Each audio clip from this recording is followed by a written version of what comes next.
하나님 아버지와 우리 주 예수 그리스도로부터 오는 은혜와 평강이 이 자리에 계신 여러분과 함께 하시기를 바랍니다. 세례 요한의 때부터 지금까지 천국은 침노를 당하나니 침노하는 자는 빼앗느니라. 종교개혁주일 우리에게 주어진 교회력 복음서 말씀은 방금 말씀드린 마태복음 11장 12절부터 시작됩니다. 보통 방금 읽어드린 이 구절은 천국은 노력하는 자의 것이다, 열심히 신앙생활하면 천국을 얻을 수 있다라고 그렇게 오해되곤 합니다. 하지만 실은 이 구절은 다른 의미를 담고 있습니다. 하나님 나라 곁에는 늘 반대 세력이 들끓고 있다라고 하는 뜻입니다. 심지어 하나님의 선지자와 하나님의 아들조차도 이 침노하는 세력들에게 가진 것을 다 빼앗기고 절망할 수도 있다라고 하는 것을 주님이 그분을 따르는 사람들에게 설명해 주시는 구절이 바로 오늘 말씀입니다. 오죽하면 주님께서는 이어지는 17절 말씀에서 그 세대를 비유하면서 너희가 피리를 불어도 춤추지 않고 슬피 울어도 너희가 가슴을 치지도 않았다라면서 가슴 아파했을까 싶습니다. 예수님이 하나님 나라를 혼인 축제의 기쁨으로 선포해도 예수님을 바라보고는 먹고 마시는 것만 탐하는 죄인들의 친구라고 사람들은 비아냥거렸고, 세례 요한이 비장한 마음으로 슬피 울며 회개하라고 하는 심판의 메시지를 던져도 저거 미쳤구나 라고 하면서 가벼이 넘겨버렸습니다. 그러니 하나님의 나라는 계속 위축되고 또 복음의 공감 능력은 상실한 것처럼 보였습니다. 이런 푸념이 이해되는 것은 세례 요한이 헤롯의 생일에 살해당하게 되죠. 예수님도 십자가에서 달려 죽게 된다고 하는 것을 우리는 잘 압니다. 비극은 비단 여기에서 끝나지 않습니다. 하나님의 나라 그리고 복음이 선포되는 곳이라면 어디든지 진리가 외면당할 것이고 시련 가운데 던져진다고 하는 사실이 성경 곳곳에서 그리고 우리의 역사 한가운데서 계속해서 발견됩니다.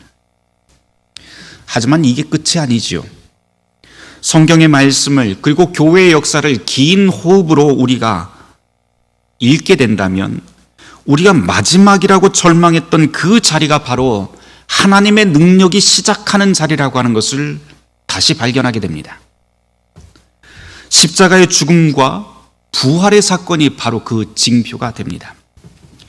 그렇기 때문에 오늘 읽은 복음서 말씀은 그 구절만 딱 떼어놓고 보면 무척 암울하지만 우리는 더 깊이 주목할 점이 있습니다.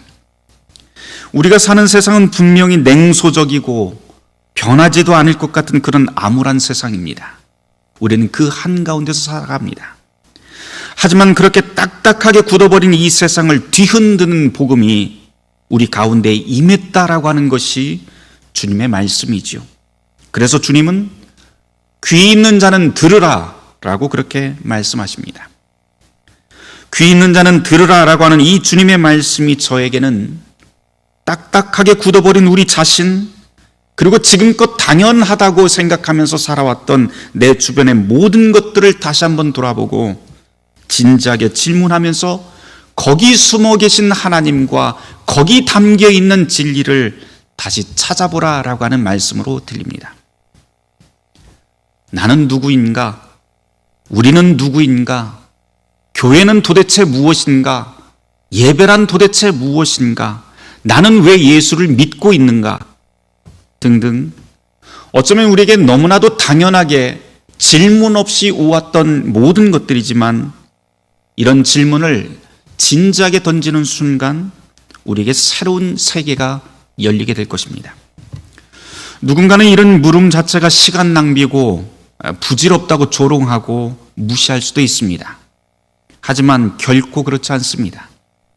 당연하다고 여겨지는 것들을 다시 한번 돌아보면서 진지하게 돌아보는 그런 자세야말로 우리가 이제껏 보지 못했던 세계를 보게 하는 유일한 통로가 됩니다. 그러니 진정한 진실한 질문 앞엔 용기가 필요합니다. 오늘은 종교개혁 504주년을 기념하는 날이지요. 504년 전 바로 오늘 독일의 비텐베르크의 한 수사가 교회를 향해 용감히 질문합니다. 면죄부에 관한 95개조 논제라고 하는 그렇게 알려진 종이 한 장의 질문이 세상을 뒤흔들고 교회를 뒤흔듭니다. 수백 년 동안 통용되던 교회의 관행에 왜라고 하는 질문을 던지자 거기서부터 새로운 세상이 열리기 시작했고 그것이 종교개혁의 시작이 되었습니다. 그리고 그 결실이 바로 오늘 이 자리에 있는 저와 여러분들입니다. 독일의 대문호 괴테는 종교개혁을 이렇게 평가합니다. 우리는 루터와 종교개혁에 대해 전적으로 감사해야 한다는 사실을 전혀 모르고 있습니다.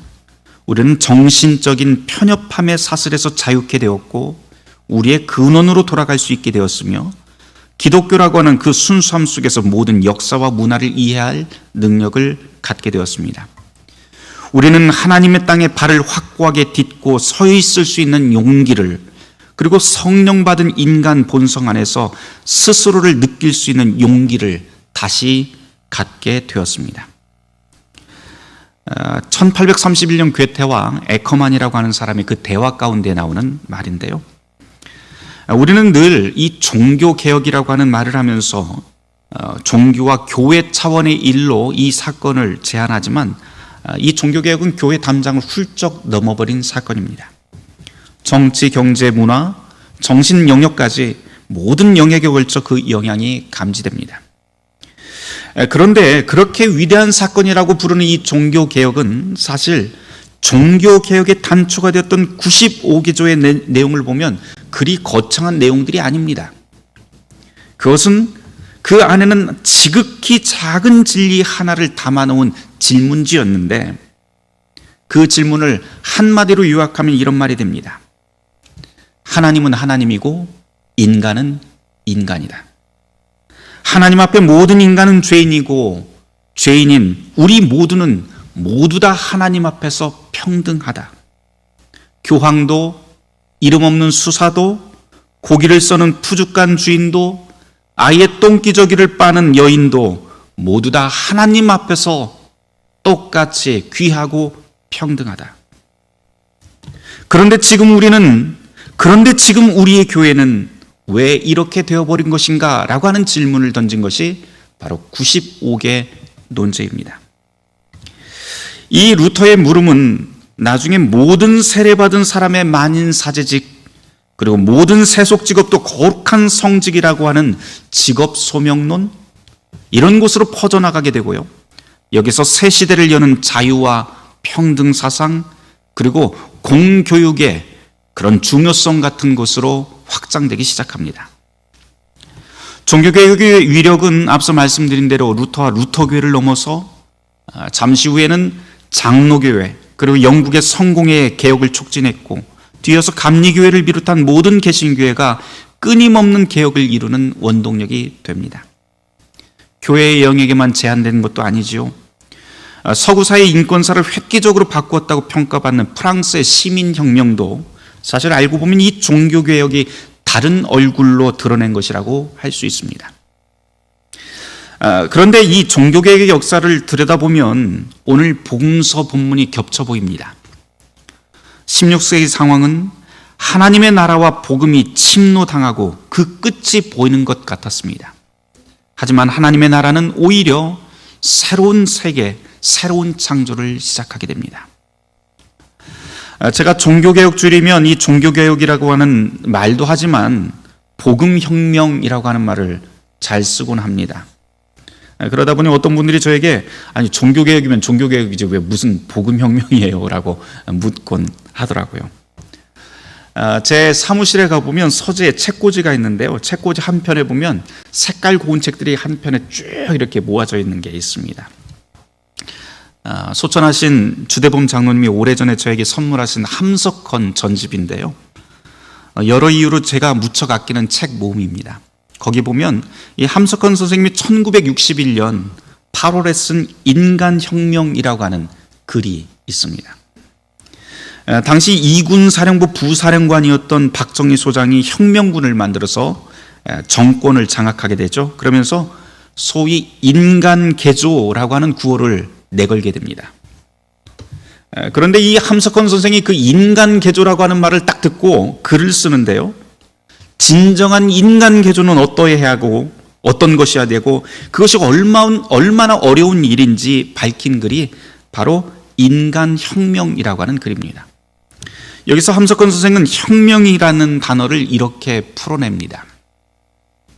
혁이란 한자로 가죽혁입니다. 혁띠가 바로 그 혁자를 사용합니다.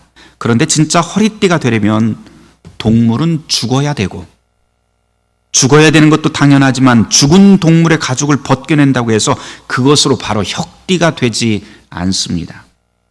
죽은 동물의 가죽을 벗기면 거기에는 피, 똥, 오줌, 오물 등 허리띠로 사용하지 못할 온갖 오염 물질들이 가득합니다.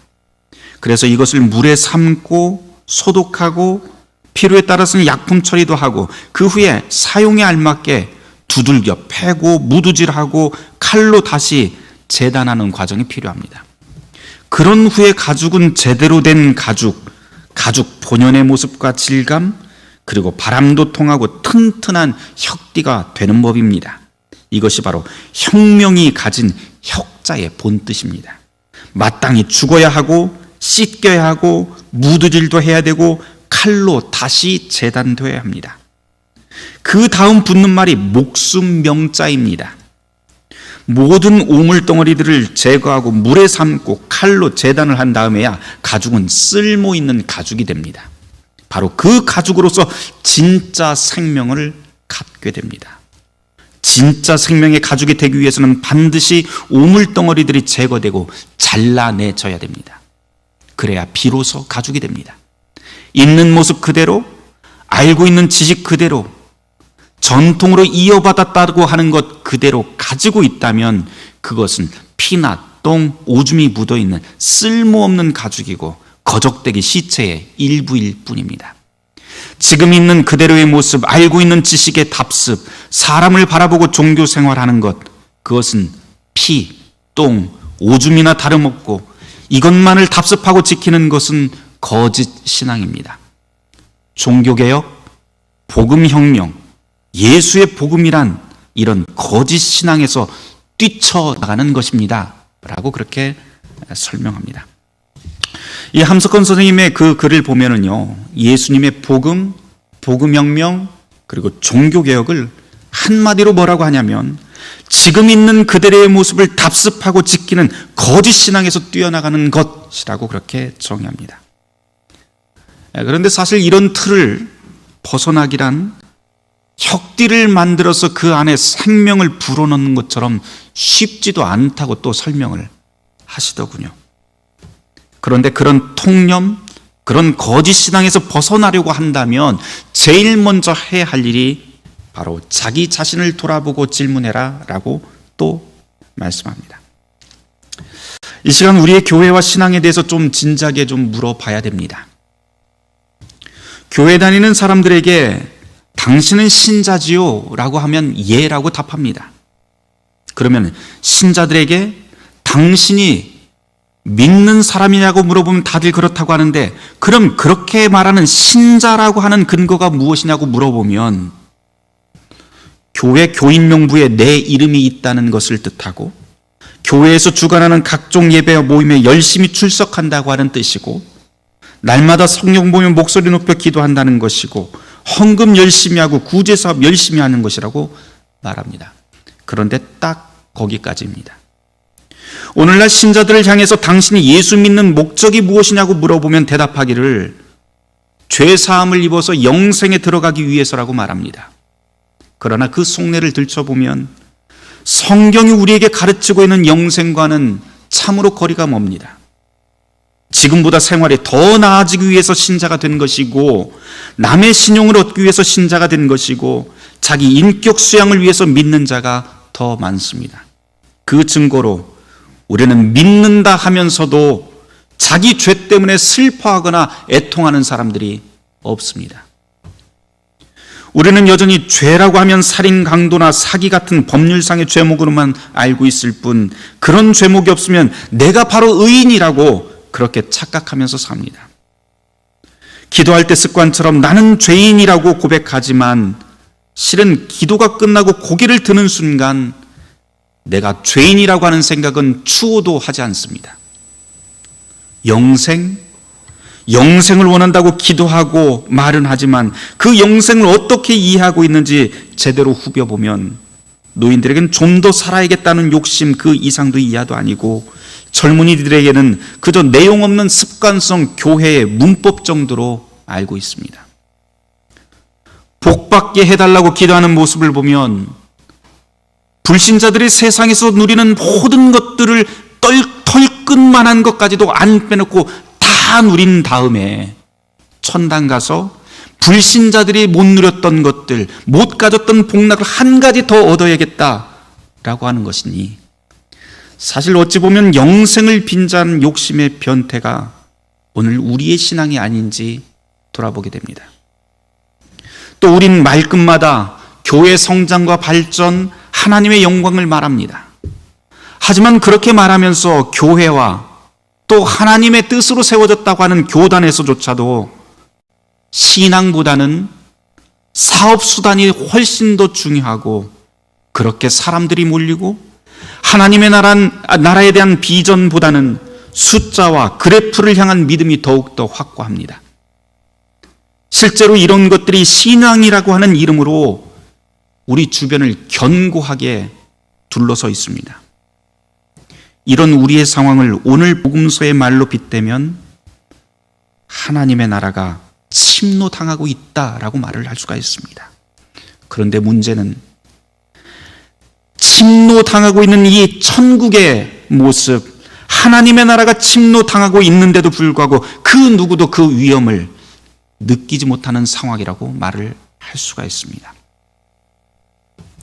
하지만 여러분, 이런 상황을 이상하게 여기거나 또 심각하게 받아들이되 끝장났다고 그렇게 포기할 필요는 없습니다. 오늘이 종교개혁 기념일이니 루터의 말을 한 번 더 인용해 보려고 합니다. 루터가 1525년 노예의지론에서 이런 말을 하더라고요. 교회는 숨겨져 있습니다. 또한 거룩한 것들도 가려져 있습니다. 요한계시록 서문에서 루터가 이런 말도 합니다. 교회가 거룩하다고 하는데 그렇다고 그 거룩함이라고 하는 것이 잡동산이 가득 진열된 시장 가판대처럼 우리 눈에 띄는 것은 아닙니다. 오히려 눈에 보이지 않는다라고 하는 게 교회가 거룩하다고 하는 특징입니다. 교회의 지체인 그리스도인의 거룩함도 이와 같습니다. 그리스도인의 거룩함은 하늘에 계신 그리스도의 것이지 눈에 보이는 땅에 있지 않습니다. 복음의 말씀에 사로잡혀 있고 흠모하며 사랑하고 있다면 최악의 상황에 놓여 있다 하더라도 의심하지 말아야 됩니다.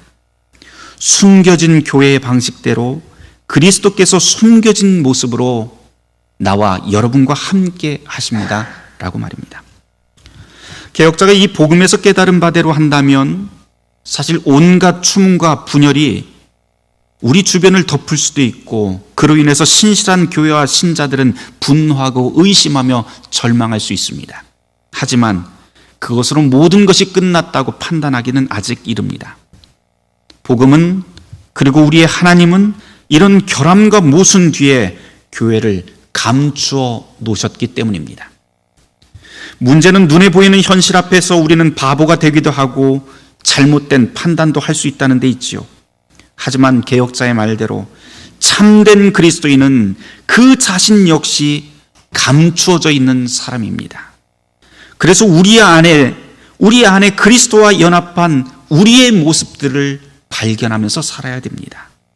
그렇지 않다면 자격 없는 우리를 불러서 거룩하게 하신다는 하나님의 복음, 말씀과 성찬으로 우리를 위로하고 다독이며 힘을 주셔서 일상으로 돌아가게 하신다고 하는 그 복음의 진리를 보지 못하고 그저 나의 거룩하지 못함, 나의 악한 현실만 우리는 보게 됩니다.